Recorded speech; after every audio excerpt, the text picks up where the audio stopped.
जय श्री कृष्णा। एक बार फिर से स्वागत है आपका अपने चैनल में। उम्मीद करती हूँ आप सब अच्छे होंगे।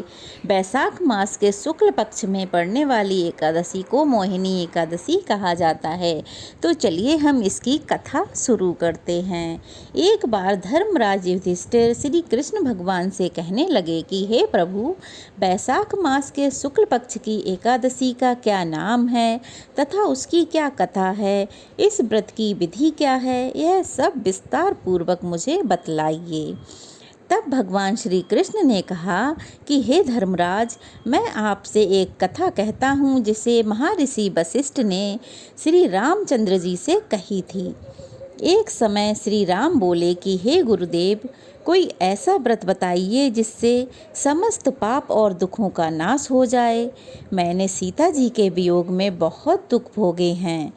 तब महर्षि वशिष्ठ बोले कि हे राम, आपने बहुत सुंदर प्रश्न किया। आपकी बुद्धि अत्यंत शुद्ध तथा पवित्र है। यद्यपि आपका नाम स्मरण करने से मनुष्य पवित्र और शुद्ध हो जाता है, तो भी लोकहित में यह प्रश्न बहुत अच्छा किया है। बैसाख मास में जो एकादशी आती है उसका नाम मोहिनी एकादशी है। इसका व्रत करने से मनुष्य के सभी पापों का नाश होता है तथा मनुष्य सभी दुखों, सभी मोह माया जाल से मुक्त हो जाता है। मैं उसकी कथा कहता हूँ, तुम ध्यान पूर्वक सुनो। सरस्वती नदी के तट पर भद्रावती नाम की एक नगरी में धूतिमान नामक चंद्रवंशी एक राजा राज्य करते थे। वहाँ धन धान्य से संपन्न वह पुण्यवान धनपाल नामक वैश्य भी रहता था। वह अत्यंत दयालु, धर्मात्मा और विष्णु भक्त था। उसने नगर में अनेक भोजनालय, प्याऊ, कुएं, सरोवर, धर्मशाला, बहुत चीज़ें बनवाई थीं।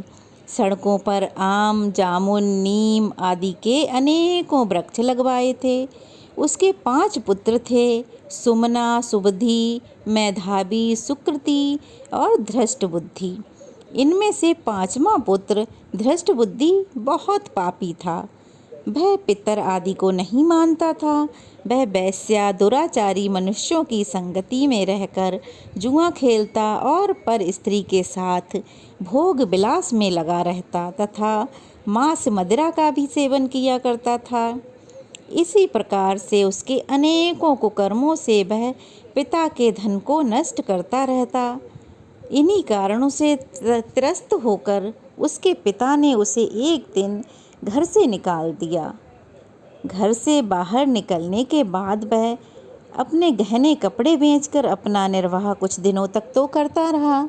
जब सब कुछ नष्ट हो गया, उसके पास कुछ नहीं बचा, तो वेश्या, दुराचारी साथियों ने भी उसका साथ छोड़ दिया।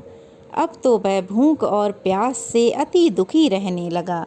उसका कोई सहारा नहीं था। अब उसके पास कोई साधन नहीं था, कोई सहारा नहीं था, तो वह चोरी करना सीख गया।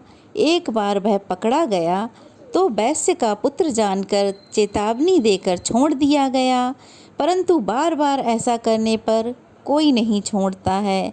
दूसरी बार जब वह पकड़ा गया तब राजा जी की आज्ञा से इस बार उसे कारागार में डाल दिया गया। कारागार में उसे अत्यंत दुख दिए गए। बाद में राजा ने उसे अपनी नगरी से निकाल दिया। वह नगरी से तो निकलकर वन में चला गया। वहाँ वन पशु पक्षियों को मारकर खाने लगा। कुछ समय पश्चात वह बहेलिया बन गया और धनुष बाण लेकर पशु पक्षियों को मार मार कर खाने लगा। एक दिन भूख प्यास से व्यथित होकर वह खाने की तलाश में घूमता हुआ कौंडिल्य ऋषि के आश्रम में पहुंच गया। उस समय बैसाख मास था और ऋषि गंगा स्नान करके आ रहे थे। उनके भीगे वस्त्रों के छींटे उस पर जाने कैसे जाकर पड़ गए। उसे उन छींटों के पड़ने से कुछ सद्बुद्धि प्राप्त हुई। वह कौंडिल्य मुनि से हाथ जोड़कर कहने लगा कि हे मुने, मैंने जीवन में बहुत पाप किए हैं। आप इन पापों से छूटने का कोई साधारण बिना धन का उपाय बताइए। उसके दीन वचन सुनकर मुनि प्रसन्न हुए और प्रसन्न होकर उन्होंने कहा, कि तुम वैशाख शुक्ल पक्ष की मोहिनी नामक एकादशी का व्रत रखो। इससे समस्त पाप नष्ट हो जाएंगे। मुनि के वचन सुनकर वह अत्यंत प्रसन्न हुआ और उनके द्वारा बताई गई विधि के अनुसार उसने व्रत किया। हे राम, इस व्रत के प्रभाव से उसके सब पाप नष्ट हो गए। अब उसका मन भगवान की पूजा पाठ में लगने लगा। अब तो वह ऋषि के आश्रम में ही रहकर पूजा पाठ करता। अंत तक वह वहीं रहा और जब उसका अंत समय आया तब वह गरुड़ पर बैठकर भगवान विष्णु के लोक को चला गया। इस व्रत में मोह आदि सब नष्ट हो जाते हैं। संसार में इस व्रत से श्रेष्ठ कोई व्रत नहीं है। इसके महात्म्य को पढ़ने अथवा सुनने से 1000 गौदान जितना फल प्राप्त होता है। तो यह थी आज की मोहिनी एकादशी की व्रत कथा। जब राक्षसों और देवताओं में समुद्र मंथन हुआ था, उस समय देवताओं को बचाने के लिए श्री कृष्ण भगवान ने अमृत को प्राप्त करने के लिए मोहिनी का रूप धारण किया था। तो यह वही मोहिनी एकादशी है। तो व्रत कथा कैसी लगी कमेंट बॉक्स में बताइएगा। अगर अच्छी लगी तो कमेंट में जय श्री कृष्णा अवश्य ही लिखिएगा। और अगर नए हैं तो प्लीज़ चैनल को सब्सक्राइब कीजिए, वीडियो को लाइक और शेयर कीजिएगा। तो फिर मिलेंगे, तब तक के लिए जय श्री कृष्णा।